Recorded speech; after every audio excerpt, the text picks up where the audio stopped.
الرحمن الرحيم. اهلا بكم في قناتكم المايسترو المجهول.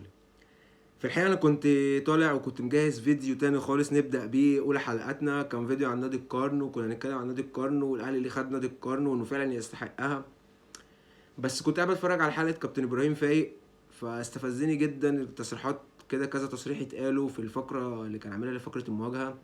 وطبعا كان مستضيف استاذ شادي حبشي، ده راجل اهلاوي محترم جميل، ومستضيف راجل زملكاوي برضو محترم ليه كل الاحترام، انا مش فاكر اسمه بصراحه. ففي تصريحات استفزتني فقلت نطلع نرد عليها وامرنا لله.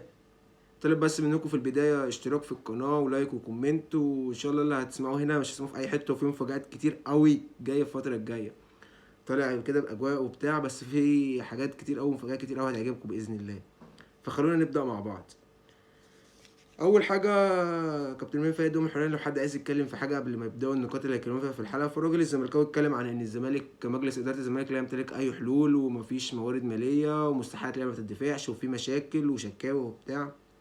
واتكلم في نقطه ديت اللي انا عايز ارد عليها. بس هو في كلامه قال لك ان مجلس الزمالك الحالي لا يمتلك اي حلول، فزيه زي باقي مجالس الادارات. طب ما انت عارف ان باقي مجالس الادارات كان فيها مشاكل. طب ما معنى كلامك ان انتوا على مدار تاريخكم المشاكل دي عندكم باستمرار، مشاكل ماليه، مشاكل اداريه، مشاكل من جوه النادي. انا كنادي الاهلي المفروض اعمل ايه؟ المفروض ايه الحل؟ يعني انا اعمل لك ايه؟ اجي ادفع لك مديونياتك؟ اجي احل لك مشاكلك؟ اجي اقول للعيبه لا والنبي اصبروا على النادي؟ المهم تعالى نبدا. اول حاجه كابتن ابراهيم بدا فيها الحلقه ان هو كان بيتكلم عن منافسه الدوري ومين منافس الاهلي. فاتكلم ان استاذ ابراهيم المنيسي كان معاه في الحلقه اللي فاتت. فاستاذ ابراهيم المنيسي طبعا الصحفي الاهلاوي الكبير قال له ان هو من وجهه نظر استاذ ابراهيم المنيسي ان منافس الاهلي بيراميدز مش الزمالك. فالراجل الزملكاوي اللي كان مع كابتن ابراهيم النهارده فبيقول له انا عايز بس اسال سؤال للاستاذ ابراهيم، هو ليه قال التصريح ده دلوقتي؟ ما قالش التصريح دوت من اسبوعين ثلاثه لما كان الاهلي 15 ولا 16 في ترتيب الدوري؟ هقول لك انا يا حبيب قلبي، لان احنا كانت فريقنا كيرف بتاعه نازل، ما كناش في مستوانا، الفريق ما كانش فايق. فانا مش هاجي في وقت اللعيبه مش فايقه فيه وهروح اقول لهم والنبي بيراميدز لسه بيلعب في افريقيا والانتر كونتيننتال اللي هم المنافس بتاعنا في الدوري فلسه ما رجعش، ما بتلعبوش كويس لحد ما بيراميدز يرجع. ما تفوقوش لحد ما بيراميدز يرجع، سيبكم من الزمالك. انت متخيل ان في اهلاوي هيروح يقول لفرقته كده؟ اكيد مش هيحصل. لا، انا هضغط على فرقتي وافوق فرقتي، وده اللي حصل من كل واحد اهلاوي سواء على السوشيال ميديا او بره السوشيال ميديا. واديك شفت لما الجمهور ضغط ايه اللي حصل، والفوقه جت عليكم انتوا. فانا مش محتاج ان انا اقعد اقول لفرقتي كده وما النبي استنوا بيراميدز ومش استنوا بيراميدز. وده كان رد استاذ ابراهيم ورد اي اهلاوي دلوقتي على اللي انتوا كنتوا بتعملوه وعلى اللي انتوا كنتوا بتقولوه. والنبي هات لي اسانسير انزل اشوف ترتيب الاهلي ومش ترتيب الاهلي. فانا ما كنتش هطلع ارد عليك في وقت فريقي في واقع، مع ان مفيش اهلاوي لو عنده نسبه شك 1% ان الدوري مش اهلاوي. لا، الدوري اهلاوي. كنا واعيين وعارفين ان الدوري اهلاوي، وعارفين ان فريقنا هيفوز وانه مش هيستمر على الاداء دوت ولا على النتائج ديت. 2000 بتقول لنا انت 15 16، احنا 2019 كنا الاخير وفضلتوا تزيتوا ولا له هبوط الاهلي ومش لا له هبوط الاهلي. ايه اللي حصل؟ دوري سيد عبد الحفيظ العو، ايه اللي حصل؟ خدنا الدوري، والسنه دي هناخد الدوري. المهم كانوا بيتكلموا في نقطة ان الراجل زي ما كان بيتكلم في نقطة ان الاهلي بيقدم اداء سيء، وان لحد دلوقتي من وجهة نظره طبعا بنحترمها ان الاهلي ما قدمش ولا ماتش اداء حلو الا ماتش حرس الحدود. غير كده الاهلي بيقدم اداء سيء جدا. طبعا وجهة نظرك تحترمه كل حاجة، بس مش عيب لما يكون انا بقدم اداء سيء وافضل زنقك 90 دقيقة في اخر 25 متر ولا 20 متر قدام جونك في نص ملعبك. يا راجل ده في فيديوهات ياسر ابراهيم وياسين مرعي، ياسر ابراهيم وياسين مرعي الاتنين قلبين الدفاع بعد نص ملعبك في اخر 30 متر ولا حاجه، اللي هم اللي هو خط الدفاع بتاعي بعد نص ملعبك. ادائي سيء؟ مش عيب يبقى ادائي سيء وارزعك اتنين مع الرأفة وانت عارف انها مع الرأفة، وعارف ان الماتش كان يخلص 4-5 مستريح؟ مش عيب؟ عموما مفيش اهلاوي عنده نسبة شك 1% في النادي الاهلي وفي تيشيرت النادي الاهلي ولا في اللعيبه. بس كان لازم نضغط على اللعيبه، كان لازم نفوق اللعيبه، لان احنا ما بنطبطبش على حد. وانا عجبني رد شادي. يعني حد شادي لما اتسال قال انا ان هو يحب ان يبقى منافس الاهلي الزمالك، لان الزمالك عنده جمهور. هنزل الصبح الاقي صاحبي، الاقي زميلي في الشغل، هلاقي قريبي زملكاوي هقول لكم معنى كلام شادي، ان انا لما هكسب هلاقي حد اركبه واحفل عليه، يعني لما اركبكم في الماتش هلاقي حد احفل عليه، لما اخد منكم بطوله هوديكم على قفاكم هلاقي حد احفل عليه. ده كان معنى كلام شادي، بس هو قاله باحترام شويه. لكن ككوره نتكلم في الحق، ككوره منافسنا بيراميدز، كسكواد منافسنا بيراميدز. تاني حاجه بيقول ان بالرغم من عدم وجود فلوس وعدم دفع المستحقات والمشاكل اللي في الفرقه، فالزمالك المتصدر. فعايز اتكلم في نقطه ان الزمالك المتصدر ديت شويه بس. الكلام ده مش صح او مش بالظبط او مش زي ما هما ما بيقولوه. بمعنى ان الاهلي والزمالك والمصري بورسعيدي 18 بونت. حلو الكلام. الزمالك والمصري كل واحد فيهم لعب 10 ماتشات والاهلي لعب 9، يعني الاهلي اقل بمباراه. يجي بعديهم في المركز الرابع سيراميكا كليوباترا، لعبه برضو 9 ماتشات. سيراميكا لعبه 9 ماتشات ومعاها 17 بونت. حلو. يعني سيراميكا لعبه برضو ماتش اقل من الزمالك والمصري البورسعيدي ومعاها كام 17 بونت. بعد سيراميكا هيبقى عندك انبي ووادي دجله، ملناش دعوه بيهم، اركن انبي ووادي دجله. يجي من بعدهم في المركز السابع بيراميدز او الاسيوطي، معاهم كام نقطه؟ معاهم 14 نقطه ولاعبين 7 ماتشات، يعني اقل من الزمالك وبيراميدز بكام؟ ب3 ماتشات. يبقى انت بقى ما تجيش تقول لي انا متصدر ومش متصدر. لا يا حبيب قلبي، متصدر دوت لاي حد بيفهم. انا يا باشا كلنا لاعبين عدد ماتشات قد بعض وانت متصدر، خلاص يا باشا معاك حق، محدش يقدر يتكلم معاك. لكن انت متصدر عشان انت لاعب اكتر مني ماتشات، انت متصدر عشان انت لاعب ماتشات اكتر من الاهلي واكتر من سيراميكا واكتر من بيراميدز. اللي الثلاثه لو لاعبين قدك هيبقوا اعلى منك وهتبقى انت الرابع او الخامس، وهتشوف ازاي. تعال نحسب لو كلهم لاعبين 10 ماتشات قد الزمالك والمصري. بيراميدز لو لعب 10 ماتشات هيبقى معاه 23 بونت في المركز الاول. الاهلي لو لعب 10 ماتشات هيبقى معاه 21 بونت في المركز الثاني. سيراميكا لو لعب 10 ماتشات هيبقى معاها 20 بونت في المركز الثالث، في المركز الثالث. يجي الرابع والخامس ما بين مين ومين؟ الزمالك والمصري. شوفوا بقى انتوا هتحسبوها مع بعض ازاي وبره عني، عشان بس انا شايفكم عمالين تتنططوا متصدر وانا لحد دلوقتي متصدر وانت كسبتني في القمه ومتصدر. يا حبيب قلبي انت ليه عايز تفرح دلوقتي؟ انت ليه كزملكاوي خايف تاجل فرحتك لنهايه الموسم؟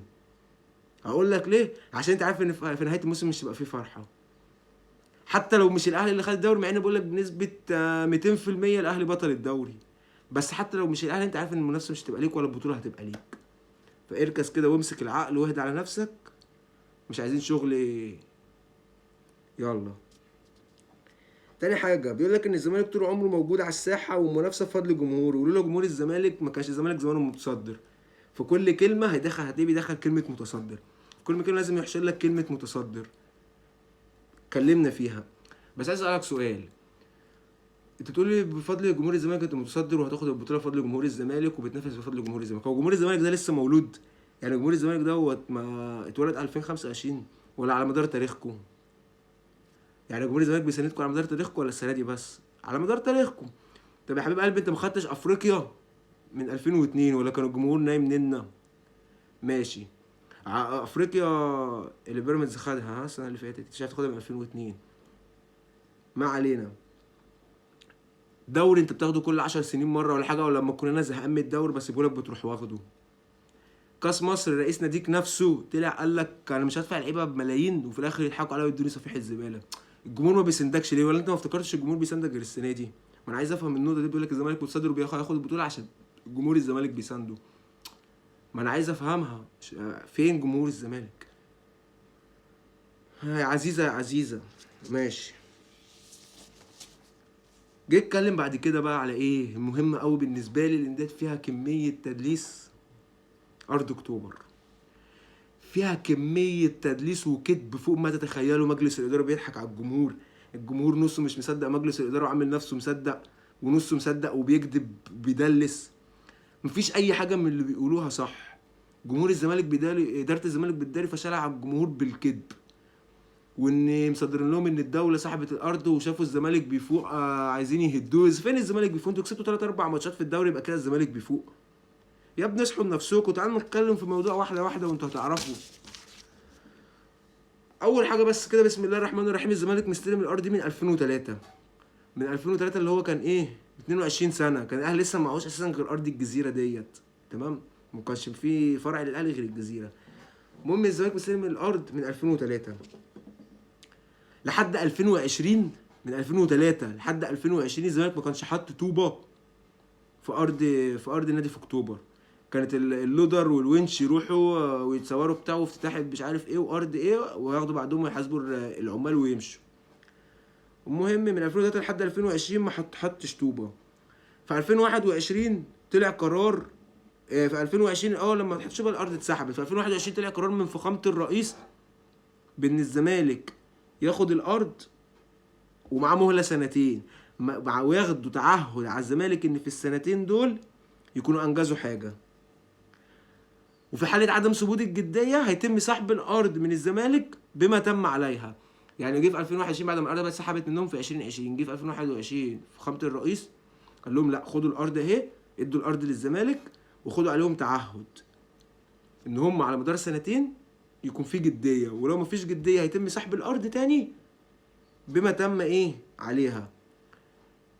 بمعنى انا سلمتك الارض، رجعت لك الارض في 2021، اديتك مهله سنتين، ومثلا قال لك في سنتين تكون خلصت مثلا 60%، جيت بعد السنتين اديتك مخلص 40%، بس لا اسحب منك الارض بال 40% اللي انت بنيتهم.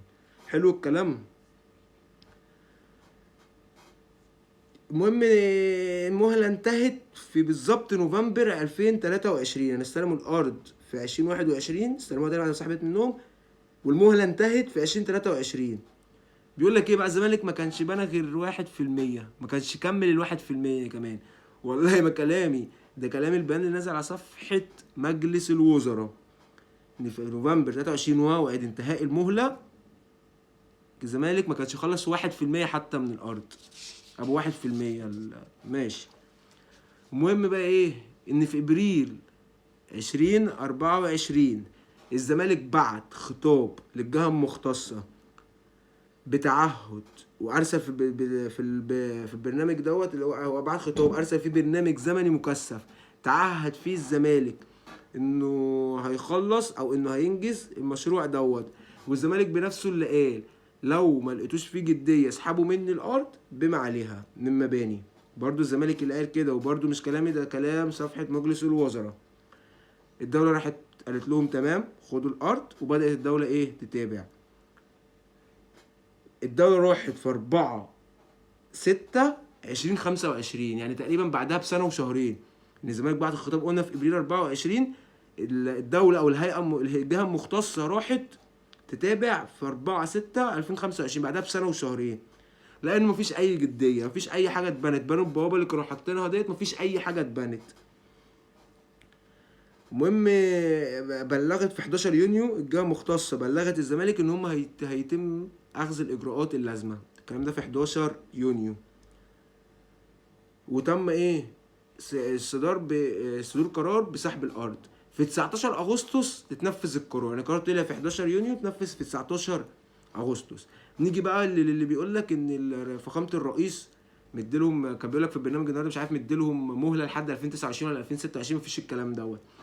جه في اغسطس 25 فخامه الرئيس طلع قرار لهيئه التخطيط والعمران، بس قايل فخامه الرئيس قايل ان القرار ده لو في قرارات صدرت قبل القرار بتاعه يتم تنفيذها.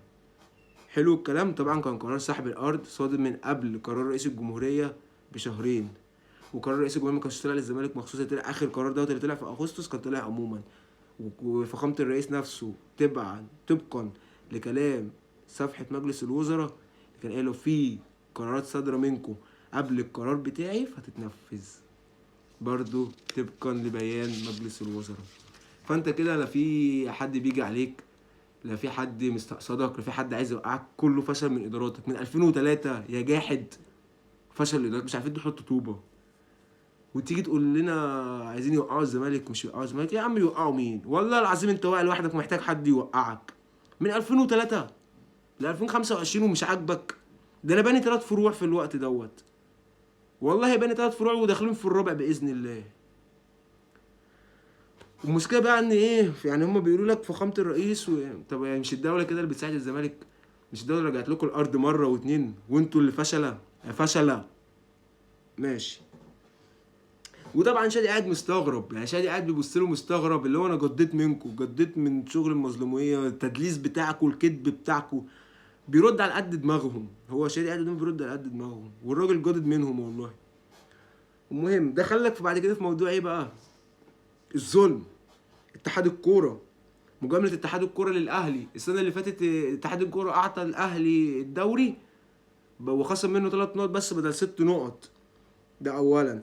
يقول لك اللي هيمشي مع الاهلي بالعدل مش هيكمل في منصبه، وان الاهلي عقوبات اللعيبه، يعني كان في موقف سلوكي لحسين الشحات لما ضرب الشيبي خد ماتشين، وموقف سلوكي لشيكابالا خد 8 مطوشه، وان الاهلي ما بيرضاش يدي لعيبته للمنتخب. نرد واحده واحده. نمسك موضوع الستة بونت، خصم الست نقط واتخصم منها 3 بدل الستة، واتحاد الكرة أعطى الدوري للأهلي.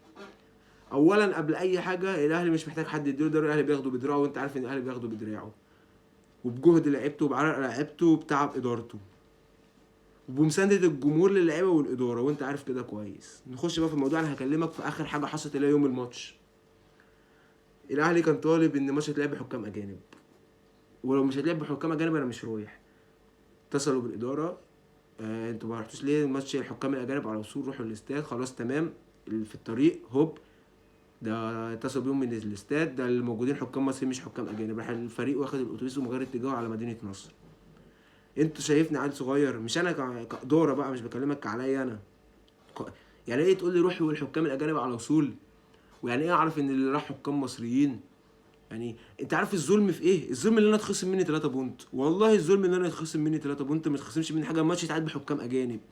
وانت يا زيزي، انت يا زيزي ليه مسكت في حكام مصريين؟ انت مش بتقولي لولا الحكام ما كانش الاهلي خد بطوله؟ طب ما كنت تلعبني بحكام اجانب، ليه صممت على الحكام المصريين؟ ماشي.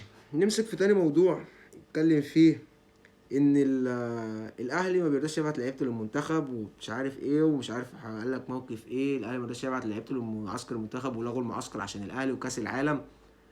اولا عايزك بس تحسب في بطولات المنتخب على مدار التاريخ، بطولات منتخب مصر مساهمة لعيبة الأهلي فيها قد إيه؟ هتلاقي فوق 99% وتسعة من 10. إزاي الأهلي ما بيقدرش يبعت لعيبته للمنتخب؟ هو مش الأهلي دوت اللي لعب كأس عالم للأندية 2023 باللعيبة المحليين عشان ومن غير الدوليين عشان الدوليين كان سايبهم للمنتخب، وكأس عالم. عارف يعني إيه كأس عالم؟ ما تعرفش يعني إيه كأس عالم؟ يبقى اسأل بيراميدز، مش هقول لك اسألني أنا، اسأل بيراميدز. بيراميدز ديت اللي هي انتوا هي حبايب. ماشي. قال لك بقى موضوع العقوبات، زي ما قلت لك انت ايه في لائحه. معلش بس في موضوع الستة بونت دوت عشان نسيت. انت بتقول ليه انت بتمضي على لائحه بدايه كل موسم، بس عشان قبل ما بتمضي على لائحه بدايه كل موسم، فانت جيت في بدايه الموسم اللي فات ورحت مضيت على اللائحه وانت عارف ان اللائحه متغيره عن المواسم اللي قبلها. هتقول لي ليه غيروا اللائحه؟ اولا اللائحه كانت متغيره من بدايه الموسم، ما كانش معروف لسه مين اللي هينسحب ومين لا. وبعدين لو اللائحه اتغيرت فهي متغيره عشانك، لو اتغيرت فهي متغيره لاجلك. هقول لك ليه. لان معروف مين اللي بينسحب، معروف مين فريق الانسحابات، معروف مين فريق الاتوبيس هيطلع على كوبري اكتوبر مره. المره التانية لو كهربا يلعب انا مش هلعب، لو كهربا في الملعب انا مش هروح. يا اختي حلوه. انت مشكلتك يا زيزي اعقلوا، اعقلوا بالله عليكم جددتونا. موضوع العقوبات زي ما قلت لك لسه قايل لك، انت بتمضي على لائحه في بدايه كل موسم، فانت ما تجيش تقارن لي بموقف حصل السنه دي بموقف لسه هيحصل السنه الجايه بموقف حصل من سنتين بموقف حصل من 3 سنين. هقول لك ليه. ممكن موقف اللي حصل السنه دي كان حصل بلائحه، وموقف اللي السنه اللي فاتت كان بلائحه، واللي السنه الجايه يبقى بلائحه تانية، وممكن يبقى باتحاد كوره تاني خالص. انت بقى مش واعي اللي انت اللائحه اللي انت بتمضي عليها كل موسم. يبقى ابعت زي ما شادي قال لك في الحلقه، يبقى ابعت حد فاهم يقرا اللائحه يفهمكم ان اللائحه بتتغير، يفهمكم الاختلاف ما بين لائحه السنه دي ولائحه السنه اللي فاتت. يا اما انتوا فاهمين بقى كده كده، احنا عارفين ان انتوا مدلسين بعيدا عن فاهمين او مش فاهمين.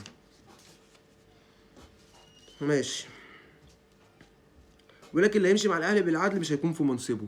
مش فاهم يعني ايه يا راجل؟ ده انت رئيس اتحاد الكوره زملكاوي، رئيس اتحاد الكوره اللي قبله زملكاوي، رئيس اتحاد الكوره اللي قبله زملكاوي.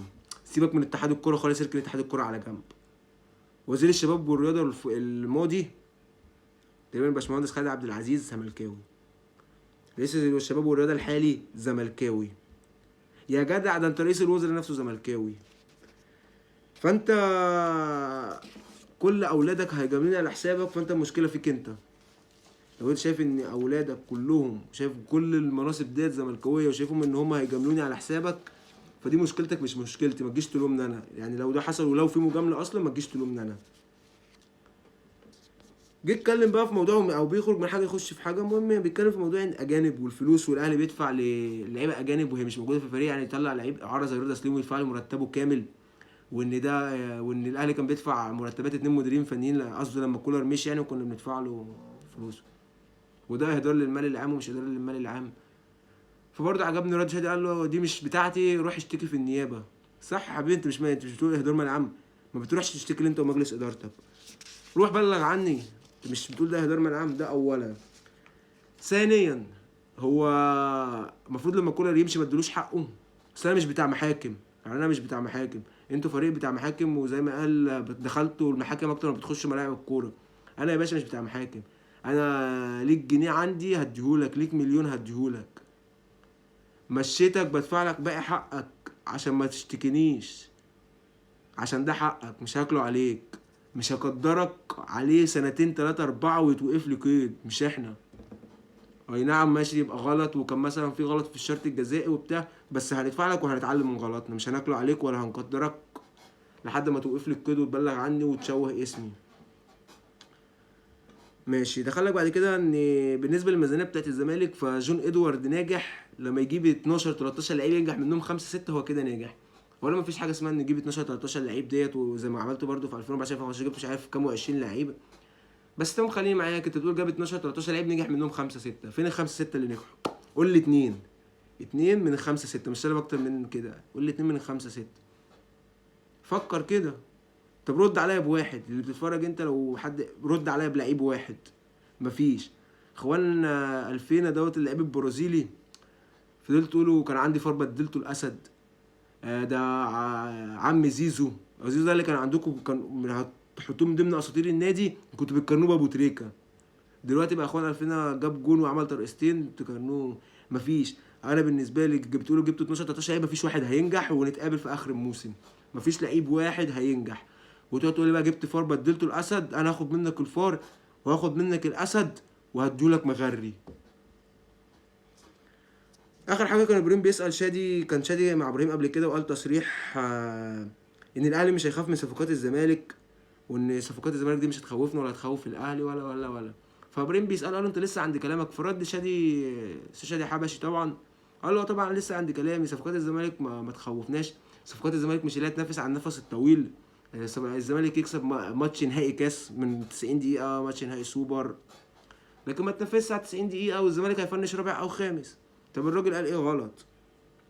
يروح التاني اللي قاعد قصاده يقول له اللي انت تقول هيفنشوا رابع او خامس متصدرين الدوري، برضو ماسك في حته متصدرين الدوري. راح برضو يقول له الاهلي لا يمتلك باك شمال ولا يمتلك مدافعين، ده دفاع الاهلي لو حد قال له سلام عليكم هيعدي منه. طب يا حبيب قلب، الدفاع اللي لو حد قال له سلام عليكم هيعدي منه، انت جايب في جون واحد طول 90 دقيقه بالعافيه من ضربه جزاء ضاعت واتعادت تاني. ما ده برضو عيب في حقك انت. يعني انت، انا خليني معاك يا عم، انا عايز باك شمال ومدافعين وانت معاك حق، بس مش عيب بقى لما يكون عايز باك شمال ومدافعين وانت مش عارف تجيب فيها جون. الجون اللي جبته من ضربه جزاء، ما ده عيب. لما انا في اسوأ حالاتي على كلامك انت، هتكسبني امتى؟ طيب قول لي انت كده هتكسبني امتى؟ ولا هي اللي مش عارف ايه تلهيك واللي فيها تجيبه فيك؟ ماشي. برضو اتكلم على حته صفقات المكايده، يقول لك الاهلي طول ما بيجيب صفقات مكايده مش هينجح، والصفقات مش هتنجح. طبعا بيرمي على صفقات الاهلي بيجيبها من الزمالك وبنخزوقهم فيها وبنديلهم على قفاهم فيها ونحط صباعنا في ودنهم. فالكلام ده مش صح. انت من اول مؤمن زكريا الله يشفيه كان بينزل كل ماتش يطرقع لك جون ولا 2، وخد بطولات مع الاهلي وعمل اسم. كهربا، اللي انت شايف ان كهربا فاشل، شوف كهربا خد كام افريقيا. كهربا كان بينزل استوريهات صحوني على بطولة افريقيا اللي جاية، كابتن فريقك نفسه لعب بتاع 25 26 سنة ما عرفش يصور صورة واحدة بيها. اسطورتك كابتن شيكا ولا ايه؟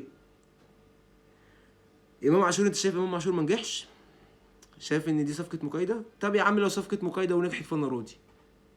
ولو صفقات مكايدة، انت عارف ان انا كنت بعد ما جبت زيزو بكام يوم كنت اقدر اجيب الونش، وانت ذات نفسك عارف ومتاكد، وان الونش ما رجعش يجدد غير لما احنا قلنا له مش عايزينك. عارف بقى قلنا له مش عايزينك ليه؟ عشان احنا مستنيين حسام عبد المجيد. يلا فوق يا. شكرا ليكم، نتقابل في حلقه جديده باذن الله.